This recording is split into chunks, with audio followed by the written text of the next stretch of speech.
Hello, mambo vipi? It's me official Rose D kama kawaida. Na hii ni Bio Media Channel. Channel pekee ambayo inakusogezea wewe mfuatiliaji mwanafamilia habari mbalimbali, update mbalimbali. Nini kimejiri, nini kimetokea, nini kinaendelea. Yote hayo unayapata hapa katika channel hii ya Bio Media. Sasa leo niko na story hapa kutoka kwa Mwijaku kuhusiana na sakata ambalo linaendelea. Sakata ambalo linamkabili bwana mkubwa Mwijaku. Lakini nikuulize kwanza mtazamaji, subscribe kwanza alafu nikusanue. Bwana Mwijaku amemvaa Mwakinyo na hii ni baada ya kukamatwa na polisi.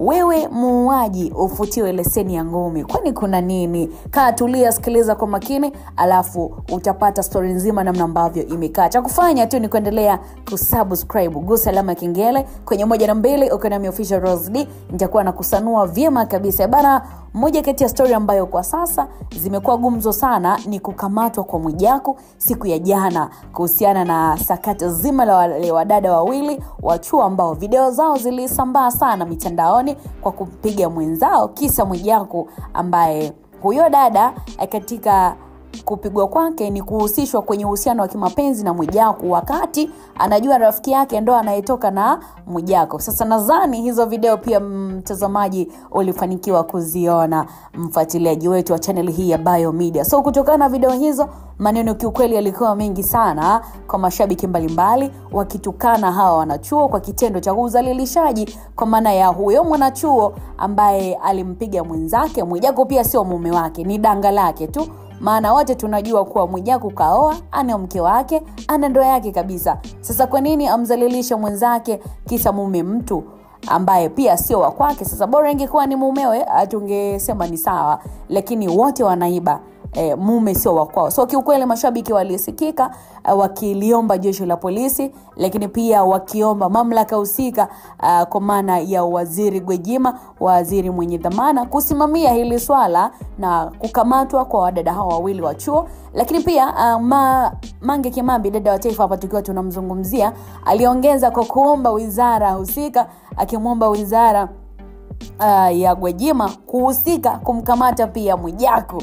Sio wadada tu wawili, na Mwijaku pia akamatwa, kwa maana kwamba yeye ndio chanzo cha yote ambayo yalijiri, kwa sababu Mwijaku anajua kabisa yuko na mke wake. Kwa nini hariziki mpaka aende kutoka na wanachuo tena marafiki? Na sio vizuri.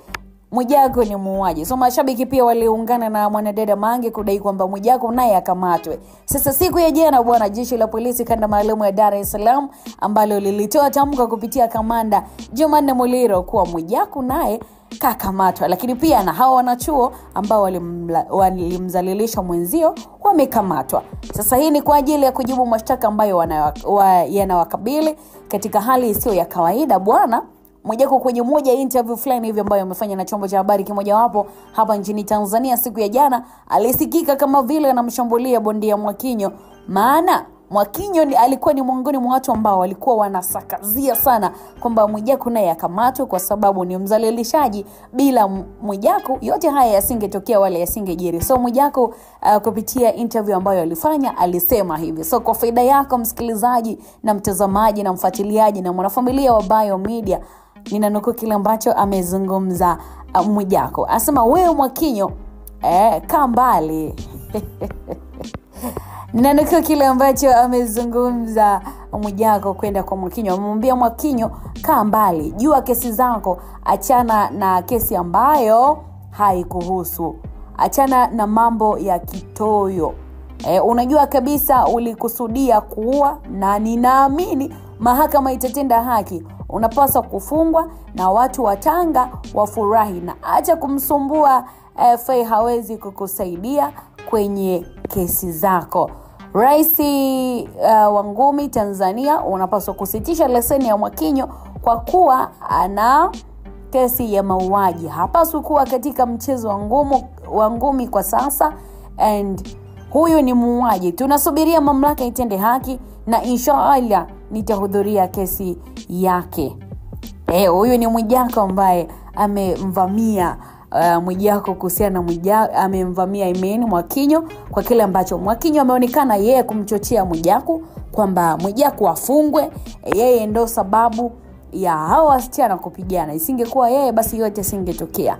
Lakini kumbe Mwijaku naye, huyu Mwakinyo naye yuko na kesi ambayo inamkabili bila yeye kujua kwamba yuko na kesi, akashadadia kesi ya mwenzake. So kupitia interview amezungumza Mwijaku kwamba anasubiri kesi ya Mwakinyo isomwe na siku hiyo atahudhuria, na anatamani mahakama itoe haki ya kumfunga huyu Mwakinyo. Lakini pia ameomba rais wa ngumi Tanzania kuweza kumfungia leseni ya ngumi huyo Mwakinyo, akisema kwamba alikusudia kufanya mauaji, hivyo anapaswa kufungwa. Haya, ona lipi la kuzungumza? Je, ni kweli Mwijaku yuko sahihi au Mwakinyo ndo yuko sahihi? Hebu achilia comment yako hapo chini, alafu tutaipitia vyema kabisa. Endelea kubaki nasi for more updates, mwana familia na mfuatiliaji wa Bio Media. Kwa mengi mazuri ambayo tutazidi kukusogezea na tumekuandalia kwa ajili yako.